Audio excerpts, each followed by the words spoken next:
ಖಾತೆಗಾಗಿ ಖ್ಯಾತೆ ತೆಗೆದಿರೋದು ಸರ್ಕಾರದ ದೃಷ್ಟಿಯಿಂದ ಒಳ್ಳೆ ಬೆಳವಣಿಗೆ ಅಲ್ಲ. ನೋಡಿ, ಇನ್ನೂ ಪೂರ್ಣ ಪ್ರಮಾಣದ ಸಂಪುಟ ವಿಸ್ತರಣೆ ಆಗಿಲ್ಲ. ಕೆಲವು ಹಿರಿಯ ಸಚಿವರಿಗಷ್ಟೇ ಸ್ಥಾನಮಾನ ಕೊಟ್ಟಿದ್ದಾರೆ.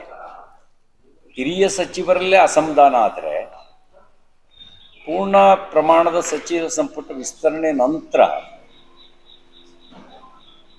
ಪರಿಣಾಮ ಏನಾಗ್ಬೋದು ಅನ್ನೋದು ಊಹೆ ಮಾಡ್ಕೋಬಹುದು. ಇದು ಆಡಳಿತದ ಮೇಲೆ ಪರಿಣಾಮ ಬೀರುತ್ತೆ.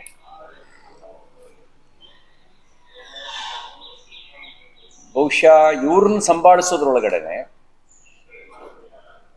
ಮುಖ್ಯಮಂತ್ರಿಗೆ ಬೇರೆ ಕೆಲಸ ಮಾಡೋಕ್ಕೆ ಸಮಯನೂ ಸಿಗಲ್ಲ,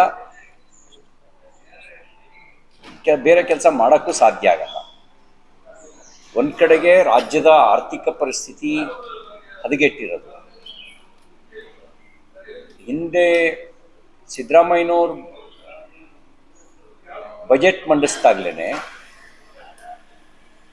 26-27ನೇ ಸಾಲಿಗೆ ಅಂದಾಜು 1,34,000 ಕೋಟಿ ರೂಪಾಯಿ ಸಾಲ ಮಾಡಬೇಕಾಗತ್ತೆ ಅಂತ ಅವರು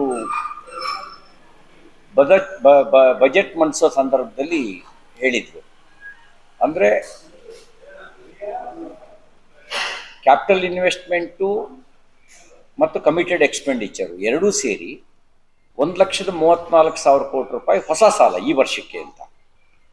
ಅದ್ರ ಜೊತೆಗೆ ಈಗ ಈ ಮುಖ್ಯಮಂತ್ರಿಗಳು ಕೂಡ ಇನ್ನಷ್ಟು ಘೋಷಣೆ ಮಾಡಿದ್ದಾರೆ. ಕೇಳಕ್ಕೆ ಇವೆಲ್ಲ ಚಂದ. ಫ್ರೀ ಬಸ್ ಪಾಸ್ ಅಂದ್ರೆ ಯಾರಿಗೆ ಖುಷಿ ಆಗಲ್ಲ? ಬರೀ ವಿದ್ಯಾರ್ಥಿಗಳು ಅಷ್ಟೇ ಅಲ್ಲ, ಗಂಡಸರು ಕೇಳ್ಬೋದು ನಮಗೂ ಫ್ರೀ ಬಸ್ ಕೊಡಿ ಅಂತ ಹೇಳಿ. ಆದರೆ ಪರಿಸ್ಥಿತಿ ಇನ್ನಷ್ಟು ಸಾಲ ಮಾಡಬೇಕಾಗತ್ತೆ. ಇವ್ರ ಹತ್ರ ಏನು ಆದಾಯವನ್ನು ಸರಿದೂಗಿಸ್ಲಿಕ್ಕೆ ಬೇಕಾದ ರೀತಿಯ ಇನ್ಕಮ್ ಇಲ್ಲ, ವೆಚ್ಚವನ್ನು ಸರಿದೂಗಿಸ್ಲಿಕ್ಕೆ ಬೇಕಾದ ಇನ್ಕಮ್ ಇಲ್ಲ. ಅವಾಗ ಏನು ಮಾಡ್ಬೇಕು? ಇವರು ಹೆಚ್ಚು ಸಾಲ ಮಾಡಬೇಕು, ಇಲ್ಲ ಇನ್ನಷ್ಟು ತೆರಿಗೆ ಹೇರಬೇಕು. ತೆರಿಗೆ ಹೇರಿದ್ರೂ ಜನಸಾಮಾನ್ಯನಿಗೆ ಹೊರೆ. ಹೆಚ್ಚು ಸಾಲ ಮಾಡಿದ್ರೆ ರಾಜ್ಯ ಸಾಲದ ಸುಳಿಯೊಳಗೆ ಈಗಾಗಲೇ ಸಿಕ್ಕಾಕೊಂಡಿದೆ. ಆ ಸಾಲದ ಸುಳಿಯಿಂದ ಹೊರಗೆ ಬರೋಕ್ಕಾಗದೇ ಇರುವಂಥ ಪರಿಸ್ಥಿತಿಗೆ ತಲುಪಿಬಿಡುತ್ತೆ. ಇಂಥ ಸವಾಲುಗಳ ನಡುವೆ ಕ್ಯಾಬಿನೆಟ್ನ ಸಂಪುಟದ ಸಂಕಷ್ಟವನ್ನು ಸರಿದೂಗಿಸುವಂಥ ಸವಾಲಿದೆ.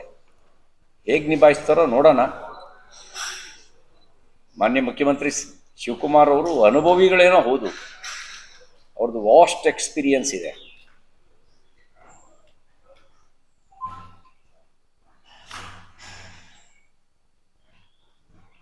ಆ ಅನುಭವದ ಜೊತೆಗೆ ಹುಮ್ಮಸ್ಸು ಇದೆ.